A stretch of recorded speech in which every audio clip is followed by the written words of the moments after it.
श्री गुरु ब्रह्म महिमालेख शरण। श्री गुरु ब्रह्म महिमालेख शरण। श्री गुरु ब्रह्म महिमालेख शरण। महिमा वास्तु सेवा यूट्यूब चैनल तरफर आपण मानकु स्वागत जनाई आरंभ करने जाउछि। द्वापर जुगरे श्रीकृष्ण अवतार नहीं द्वापर जुगर शेष भागरे महाभारत युद्ध कराई कौरव वंश अर्थात दुष्ट दलन करी स्वर्ग को गमन कले। राजा परीक्षित को राज्यभार दायित्व अर्पण कले। द्वापर युग शेष हैला, कली प्रवेश करिब।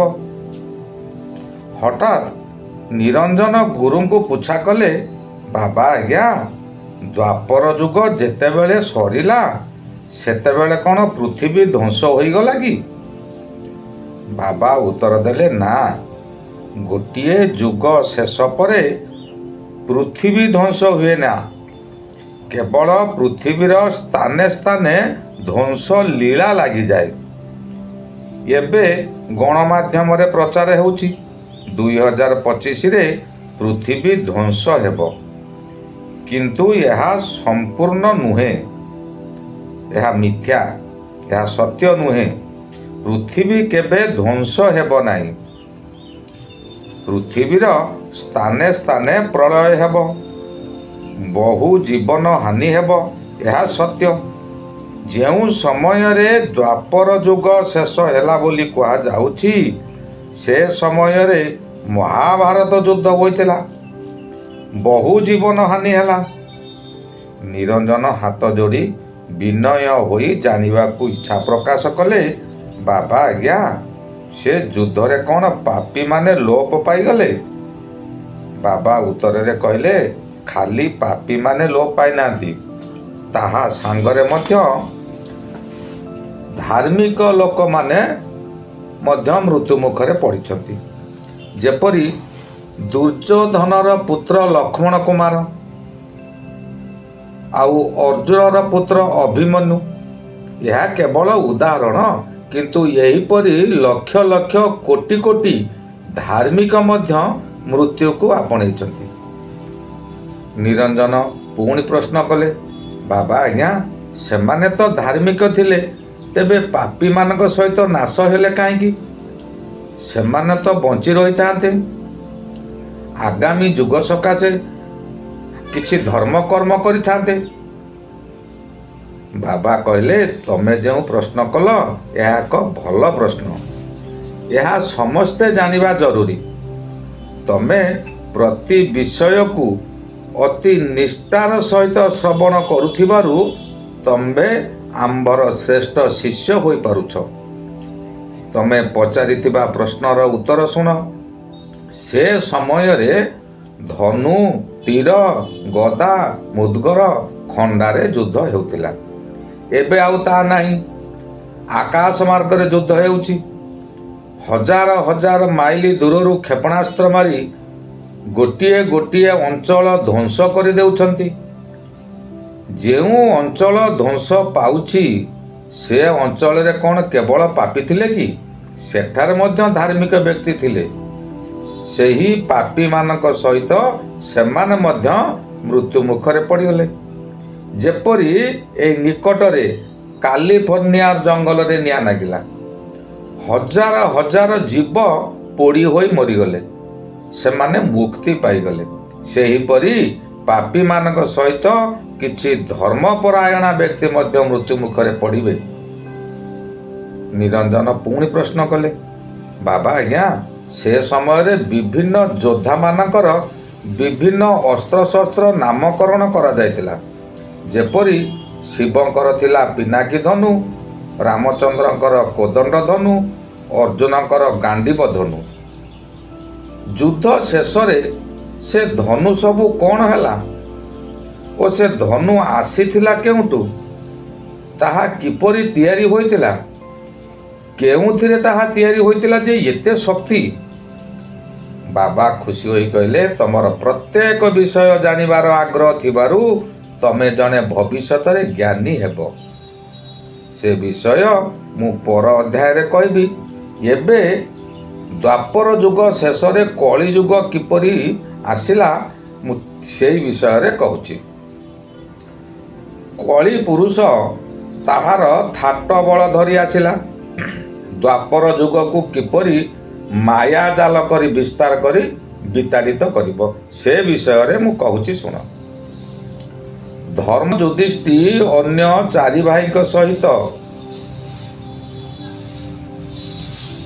ମହ୍ୟାଦ୍ରି ଶିଖର ଦେଶର ଶିଖରରେ ବିଶ୍ରାମ ନେଇଛନ୍ତି।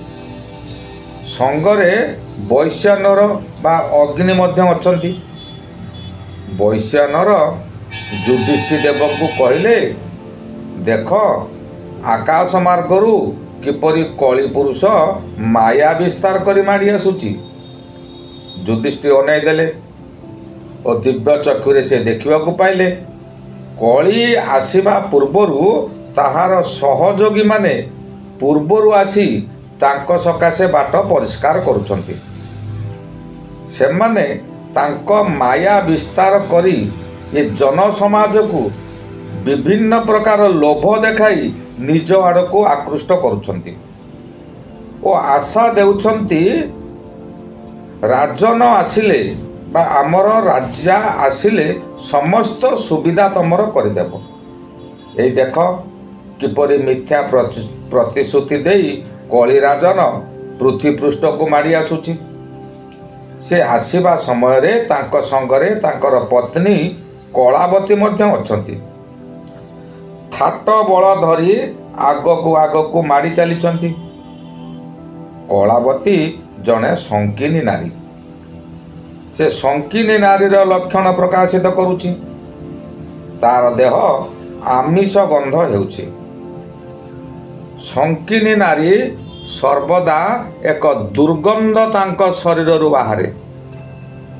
ନିରଞ୍ଜନ କହିଲେ, ଦୁର୍ଗନ୍ଧ ପାଖରେ କିପରି ମନୁଷ୍ୟ ବସବାସ କରିବେ?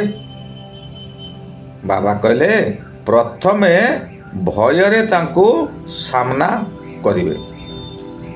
ଯେହେତୁ ସେ ମହାରାଣୀ, ରାଜାଙ୍କର ସେ ରାଣୀ, ତାଙ୍କୁ ମନୁଷ୍ୟମାନେ ଭୟ କରିବେ ଓ ତାଙ୍କ ପାଖରେ ରହିବାକୁ ବାଧ୍ୟ ହେବେ। ତାହାପରେ କିଛି ଦିନ ରହିବା ପରେ ସେମାନେ ଅଭ୍ୟସ୍ତ ହୋଇଯିବେ ସେ ଦୁର୍ଗନ୍ଧରେ।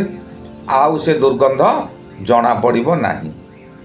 ତାଙ୍କ ସହିତ ତାଙ୍କର ଯେଉଁ ସହଚରୀଗଣ ଆସୁଛନ୍ତି ସେମାନେ ଅଶୌଚ ତଥା ରଜସ୍ୱଳା ହୋଇ ଅଙ୍ଗ ପ୍ରଦର୍ଶନ କରି ଆସୁଛନ୍ତି, ଯାହାଙ୍କ ପ୍ରଭାବରେ ସେମାନେ ବିଭିନ୍ନ ଉଲଗ୍ନ ନୃତ୍ୟ କରି ଗୀତ ଗାଇ ଗାଇ ଡେଉଁଛନ୍ତି।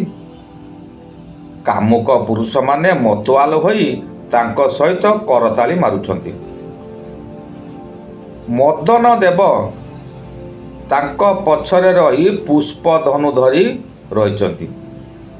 ଯେଉଁ ପୁରୁଷ ସେଠାକୁ ଆସୁଛି ତାଙ୍କୁ ପୁଷ୍ପ ଧନୁର ପୁଷ୍ପସର ମାରି ଦେଉଛନ୍ତି, ଯାହାକି କୁହନ୍ତି ମଦନ ବାଣ। ସେହି ମଦନ ବାଣ ଚତୁର୍ଦିଗକୁ ସେ ନିକ୍ଷେପ କରୁଛନ୍ତି।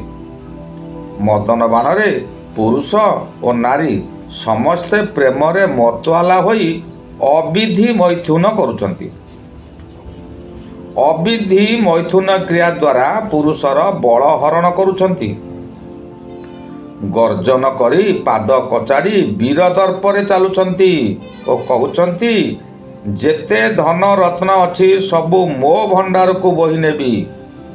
ଏ ପୃଥିବୀରେ ଯେତେ ଧନ ଅଛି ସେ ସମସ୍ତଙ୍କୁ ମୁଁ ଆୟତ କରି ନେବି। କଳିର ପ୍ରଭାବରେ ଦେଖନ୍ତୁ ପୃଥ୍ୱୀବାସୀ କିପରି ପୁତ୍ର କନ୍ୟାଙ୍କ ମାୟାରେ ଯେପରି ଧୀବର ଗୋଟିଏ ଜାଲରେ ମାଛ ଆବଦ୍ଧ କରି ରଖେ, ସେହିପରି ପୁତ୍ର କନ୍ୟା ମାୟାରେ ଏମାନେ ଆବଦ୍ଧ ହୋଇ ରହିଛନ୍ତି। ସଦା ସର୍ବଦା ଉନ୍ମତା ଭାର୍ଯ୍ୟାର ସଙ୍ଗେ ରଥିରେ ମାତୁଛନ୍ତି। ଅସୂୟା ରମଣୀ ଶୁକ୍ଳା ମଧ୍ୟ ସଙ୍ଗତରେ ଅଛି। ସେ ପରର ଯଶ କୀର୍ତ୍ତି ଦେଖି ସହିପାରୁନାହିଁ। ପରର ଯଶ କୀର୍ତ୍ତି ଦେଖି ତାହାକୁ କିପରି ନିଜ ନାମରେ କରିବାକୁ ଆଗ୍ରହ ରଖି ହିଂସାର ଆଶ୍ରୟ ନେଉଛି। ସ୍ଥାନେ ସ୍ଥାନେ ମଧ୍ୟ ହିଂସା କରାଇ ଦେଉଛି। କେହି କାହାରିକୁ ଚିହ୍ନି ପାରୁନାହାନ୍ତି। ନିଜ ନିଜର ପ୍ରଚାର କରିବା ନିମନ୍ତେ ସେମାନେ ସ୍ୱ ମତ ପ୍ରଚଳିତ କରୁଛନ୍ତି ବା ନୂଆ ନୂଆ ଆଇନ ପ୍ରଣୟନ କରୁଛନ୍ତି। କୋର୍ଟ କଚେରୀକୁ ସବୁଦିନ ସେମାନେ ନିଜ ଆୟତ୍ତକୁ ନେଉଛନ୍ତି। ସତ୍ୟକୁ ଉତ୍ପାଟନ କରିବା ସକାଶେ ମିଥ୍ୟା ସାକ୍ଷୀ ଓ ଯୁକ୍ତି ଓକିଲମାନେ କରୁଛନ୍ତି। ସତ୍ୟ ଏମାନଙ୍କ ଭୟରେ ଲୁଚି ଯାଉଛି। କୋର୍ଟରେ ଲାଞ୍ଚ ଦେଇ ମୁଦେଇ ମୁଦାଲାକୁ ଆଖିଠାର ମାରି ନିଜର ବିଜୟ ହାସଲ କରୁଛି। ସତ୍ୟ ପୁରୁଷ ହୋଇ ପଳାୟନ କରୁଛି। ତାଙ୍କ ପ୍ରଭାବରେ ତପସ୍ୱୀମାନେ ବଣ ଜଙ୍ଗଲରେ ଆତ୍ମଗୋପନ କଲେଣି। ଆଉ ଏବେ ମିଥ୍ୟା ଭଣ୍ଡ ସାଧୁମାନେ ଗ୍ରାମେ ଗ୍ରାମେ ବୁଲି ନାରୀଙ୍କ ମେଳରେ ରହି ଧର୍ମ ନାମରେ ଅଧର୍ମ ପ୍ରଚାର କରୁଛନ୍ତି ଓ ପାପ କର୍ମ କରୁଛନ୍ତି। ବିଭିନ୍ନ ଯନ୍ତ୍ରପାତି ବ୍ୟବହାର କରି ଏବେ ବାୟୁମଣ୍ଡଳକୁ ଆମେ ଦୂଷିତ କରି ବିଭିନ୍ନ ପ୍ରକାର କ୍ଷେପଣାସ୍ତ୍ର ପରୀକ୍ଷା ନିରୀକ୍ଷା କରୁଛନ୍ତି। ମନୁଷ୍ୟ ନିଜକୁ ଭଗବାନ ବୋଲି ପ୍ରଚାର କରୁଛି। ସ୍ଥାନେ ସ୍ଥାନେ ରଜସ୍ୱଳା ନାରୀମାନେ ଗାୟକ ଓ ପ୍ରବଚକ ସାଜି ବହୁ ଅର୍ଥ ନେଇ ଧର୍ମ ନାମରେ ଲୋକମାନଙ୍କୁ ଠକୁଛନ୍ତି ଓ ପାପ ମଧ୍ୟ କରୁଛନ୍ତି। ସାଧୁ ବେଶରେ ଭଣ୍ଡ ସାଧୁ ଗ୍ରାମ ଗ୍ରାମରେ ବୁଲି ଅୟସରେ ଜୀବନ ଯାପନ କରୁଛନ୍ତି। ସୁନ୍ଦରୀ ନାରୀମାନଙ୍କ ସହ ରତି କ୍ରୀଡ଼ା ମଧ୍ୟ କରୁଛନ୍ତି। ଏ କଳିଯୁଗରେ ଏହିପରି ପ୍ରଭାବ ବିସ୍ତାର ହେଉଛି। ଏହି ମାତ୍ରା ଏବେ ଚରମ ସୀମାରେ ପହଞ୍ଚି ଗଲାଣି। ନିରଞ୍ଜନ ପଚାରିଲେ, ବାବା ଆଜ୍ଞା, ଆପଣ କହିଲେ ଯେ ଧର୍ମ ପ୍ରଚାର କରିବା ସକାଶେ ନାରୀମାନେ ପାପ ଅର୍ଜନ କରୁଛନ୍ତି। ତାହା କିପରି? ସେମାନେ ତ ଧର୍ମସଭାରେ ଧର୍ମ କଥା ଆଲୋଚନା କରୁଛନ୍ତି, ଧର୍ମ ଶିକ୍ଷା ଦେଉଛନ୍ତି। ସେମାନେ ପୁଣି ପାପ କରୁଛନ୍ତି କେମିତି? ବାବା କହିଲେ, ସେମାନେ ପ୍ରତ୍ୟେକ ଦିନ ପ୍ରବଚନ ଦେଉଛନ୍ତି କିମ୍ବା ଧର୍ମ ବିଷୟରେ କହୁଛନ୍ତି। କେବଳ ତାଙ୍କର ଆଶା ରହିଛି ଅର୍ଥ ନେଇ ଧର୍ମ ପ୍ରଚାର କରିବେ। ମନେ କରନ୍ତୁ, ନାରୀମାନଙ୍କର ନିୟମିତ ପ୍ରତି ମାସରେ ରଜସ୍ୱଳା ହୁଏ। ରଜସ୍ୱଳା ସମୟରେ ସେ କ'ଣ ପ୍ରବଚନ ବନ୍ଦ କରୁଛନ୍ତି କି? ନା ଜଣେ ପାଲା ଗାୟକ ଗାୟିକା ସେ କ'ଣ ପାଲା ବନ୍ଦ କରୁଛନ୍ତି କି? ସେ ସମୟରେ ସେ ପାପ କର୍ମ କରୁଛନ୍ତି। ସେହି ପାପର ଫଳ ଏଇ ଜନସମାଜ ସମସ୍ତେ ବୁଝିବେ। ଏବେ ଏହା ଚରମ ସୀମାରେ ପହଞ୍ଚିଗଲାଣି। ଆଉ ଯେଉଁମାନେ ମିଥ୍ୟା ପ୍ରତିଶ୍ରୁତି ଦେଉଛନ୍ତି, ତାଙ୍କର ମିଥ୍ୟା ପ୍ରତିଶ୍ରୁତି ଯେଉଁ ସମୟରେ ଏ ଜନସମାଜ ଜାଣିବେ ଯେ ପୂରଣ ହେଉନାହିଁ, ସେଇଦିନ ଠାରୁ ନିଜ ନିଜ ମଧ୍ୟରେ ଗୋଳ ଯୁଦ୍ଧ କରିବେ। ଏହିପରି ଯୁଗ ଶେଷ ହେବ, ପୁଣି ଅନନ୍ତ ଯୁଗ ଆସିବ। ଏହା ସତ୍ୟ ଓ ସତ୍ୟ ଯୁଗ ନିଶ୍ଚିନ୍ତ ଆସିବ। ଏହା କେବେ ଅସତ୍ୟ ହେବ ନାହିଁ। ଆଜି ମୁଁ ଏଇଠାରେ ରହିଲି। ପରବର୍ତ୍ତୀ ଅଧ୍ୟାୟରେ ମୁଁ ତମେ ପଚାରିଥିବା ଧନୁ ବିଷୟରେ କହିବି। ଧନୁ କିପରି କେଉଁଠାରୁ ଆସିଲା? ଆଜି ଏଇଠାରେ ରହିବା। ଶ୍ରୀ ଗୁରୁ ବ୍ରହ୍ମ ମହିମା ଅଲେଖ ଶରଣ। ଶ୍ରୀ ଗୁରୁ ବ୍ରହ୍ମ ମହିମା ଅଲେଖ ଶରଣ।